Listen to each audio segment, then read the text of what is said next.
ጤና ይስጥልኝ ተመልካቾቻችን የዕለቱን ዋና ዜና በምልክት ቋንቋ ይዤ ቀርብ ያለው አብራችሁን ቆዩ። ጠቅላይ ሚኒስትር አብይ አህመድ የ5 ሚሊዮን ኮደሮች ምዕራፍ ከታቀደለት ጊዜ በፊት መሳካቱን ገለጹ። ለዚህም ለመላው ኢትዮጵያውያን እንኳን ደስ አላችሁ መልእክት አስተላልፈዋል። ጠቅላይ ሚኒስትሩ በማህበራዊ ትስስር ገጻቸው ባሰፈሩት መልእክት በ3 ዓመት ውስጥ ለመሳካት የታቀደው ግብ በ2 ዓመት ባነሰ ጊዜ ውስጥ ለመሳካት መቻሉንም ተናግረዋል። የ5 ሚሊዮን የኢትዮጵያ ኮደሮችን ሐምሌ 16 ቀን 2016 ዓ.ም ከተጀመረበት ጊዜ አንስቶ በኮምፒውተር ፕሮግራሚንግ በመረጃ ትንተናና በአንድሮይድ ሶፍትዌር ልማትና በአርቲፊሻል ኢንተለጀንስ መሰረታዊ ትምህርቶችን 5 ሚሊዮን በላይ ሰልጣኞችን ተመዝግበው ከ3 ሚሊዮን በላይ የሚሆኑት ስልጠናዎችን ማጠናቀቃቸውን ገልጸዋል።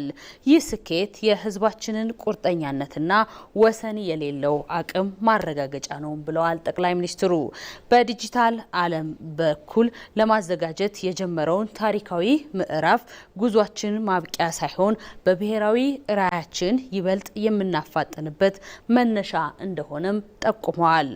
እስከ ነሐሴ 2018 ድረስ የሰልጣኞች ቁጥር 7 ሚሊዮን ለማድረስ የተሰነቀውን ግብ ለማሳካት እያንዳንዱ ኢትዮጵያዊ የዚህን ብሔራዊ ተልዕኮ አካል ጥሪያቸውን ሊቀበል እንደሚገባ ተናግረዋል።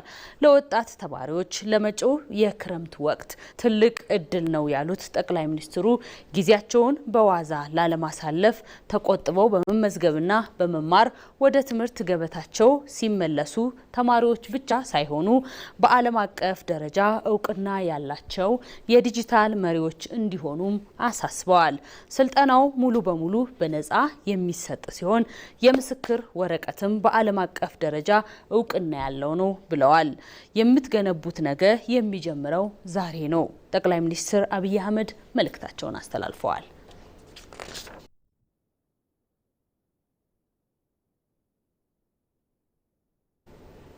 ሰባተኛው ጠቅላላ ምርጫ ከተካሄደበት የምርጫ ክልሎች ውስጥ 1131 የምርጫ ክልሎች ውጤት መድረሳቸውን የኢትዮጵያ ብሔራዊ ምርጫ ቦርድ አስታውቋል።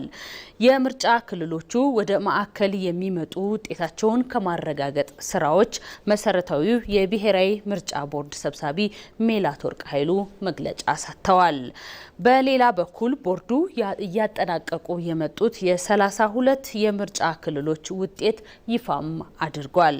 ቦርዱ ይፋ ያደረጋቸው በደቡብ ምዕራብ ኢትዮጵያ፣ በማዕከላዊ ኢትዮጵያ፣ በቤኒሻንጉል ጉሙዝ፣ በአማራ፣ በኦሮሚያ ክልል እንዲሁም በድሬዳዋና በአዲስ አበባ አስተዳደር የተጠናቀቁ 21 የክልል ምክር ቤቶችና 11 የሕዝብ ተወካዮች ምክር ቤት ውጤቶችን ነው።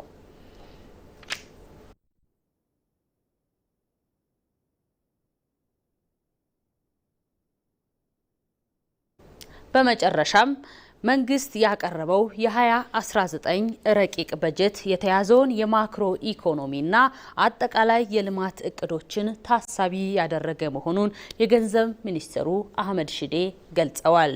ለቀጣዩ በጀት ዓመት የ2.339 ትሪሊዮን ብር ረቂቅ በጀት ለሕዝብ ተወካዮች ምክር ቤት ቀርቧል። ረቂቅ በጀቱ በ2019 ዓመት ከጸደቀው የወጪ በጀት 21.300 እድገት ያለው ነው ተብሏል። የገንዘብ ሚኒስትሩ አህመድ ሺዴ በሕዝብ ተወካዮች ምክር ቤት በመገኘት የፌዴራል መንግስት የ2019 ረቂቅ በጀትን አቅርበዋል። የገንዘብ ሚኒስትሩ እንዳሉት የፌዴራል መንግስት የ2019 በጀት 2.339 ትሪሊዮን ብር ሆኖ ቀርቧል። ይህም ከ2018 በጀት ዓመት ከጸደቀው ጋር ሲነጻጸር የ21.3 በመቶ እድገት ያለው ነው።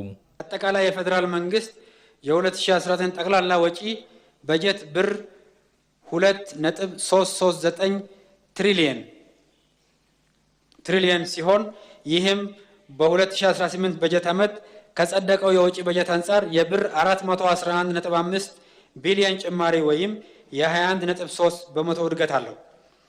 ከዚህ የወጪ በጀት ውስጥ ብር 1.236 ትሪሊየን ለመደበኛ ወጪ፣ ብር 568.2 ቢሊዮን ለካፒታል ወጪ፣ ብር 520.6 ቢሊዮን ለብሔራዊ ክልላዊ መንግስታት የበጀት ድጋፍና ብር 14 ቢሊዮን ለክልሎች ለዘላቂ የልማት ግቦች ማስፈጸሚያ ድጋፍ የተመደበ በጀት ነው። ከጠቅላላው የ2019 የፌዴራል መንግስት በጀት ውስጥ 52.9 በመቶ የሚሆነው ለመደበኛ በጀት የተመደበ ነው። ከዚህ ውስጥ 43.8 በመቶ የሚሆነው ደግሞ ለሀገር ውስጥና ለሀገር ውጭ ዕዳ ክፍያ መሆኑንም አብራርተዋል። ጠቅላላ የፌዴራል መንግስት የውጭ በጀት ውስጥ 52.9 በመቶ የሚሆነው ከፍተኛ ድርሻ ለመደበኛ በጀት የተመደበ ነው። ይህም በያዝነው 2018 በጀት ዓመት ለመደበኛ በጀት ከተመደበው አንጻር የ16.5 በመቶ እድገት አለው።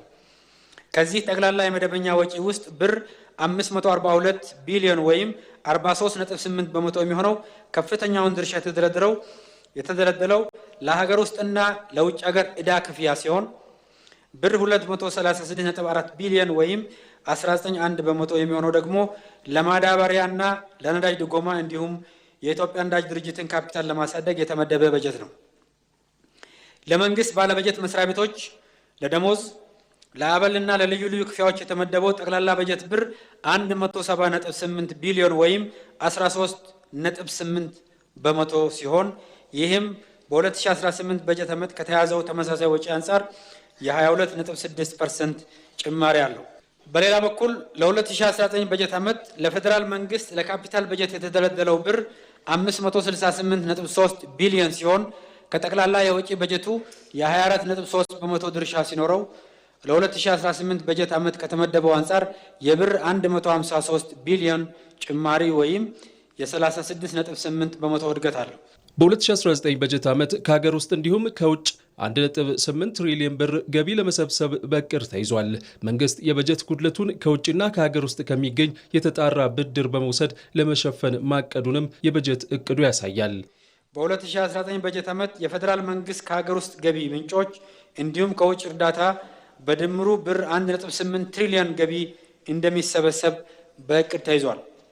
እንዲሁም ለመደበኛ ለካፒታልና ለብሔራዊ ክልላዊ መንግስታት የበጀት ድጋፍና የዘላቂ ልማት ግቦች ማጠናከሪያን ወጪን ጨምሮ ጠቅላላ የውጭ በጀቱ 2 ትሪሊዮን 333 ቢሊዮን በጀት ተደግፎ ቀርቧል።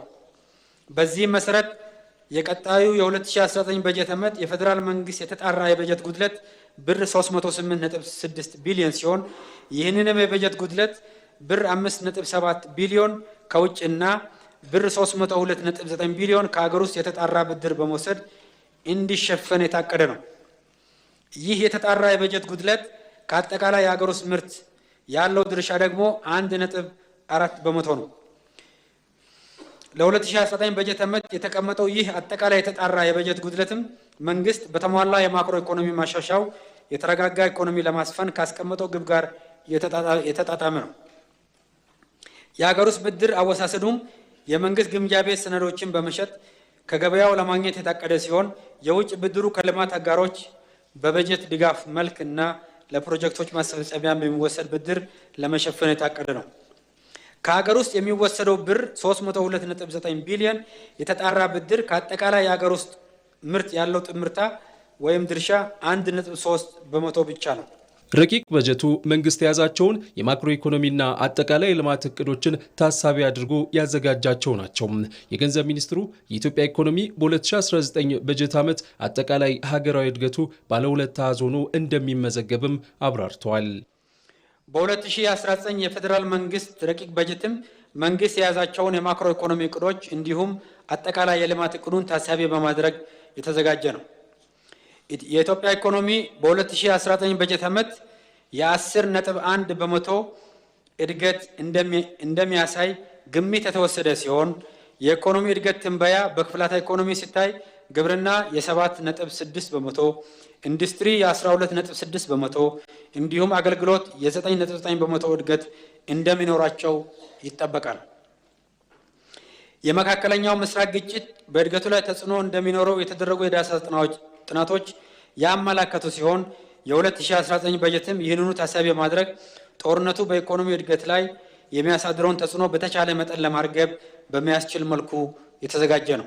የ2019 ረቂቅ የፌዴራል መንግስት በጀቱ ከ2018 በጀት ዓመት ጭማሪ ቢያሳይም ይህ ግን ከመካከለኛው ምስራቅ ቀውስ ጋር የተያያዙ ወጪዎችን ታሳቢ ያደረገ ነው። በጀቱ የማክሮ ኢኮኖሚ ማሻሻያውን በተሳካ ሁኔታ ተግባራዊ ለማድረግና የውጭ ቀውሶችን ተከትሎ የሚመጣውን ጫና ለመቋቋም ያለመ ነው። ባለበጀት መስሪያ ቤቶችም በጀቱን ለታለመው ዓላማ በአግባቡ መዋል እንደሚገባቸው የገንዘብ ሚኒስትሩ በሕዝብ ተወካዮች ምክር ቤት ፊት ቀርበው አስገንዝበዋል። ዜናው አበቃ። ከቀሪ ፕሮግራማችን ጋር መልካም ቆይታ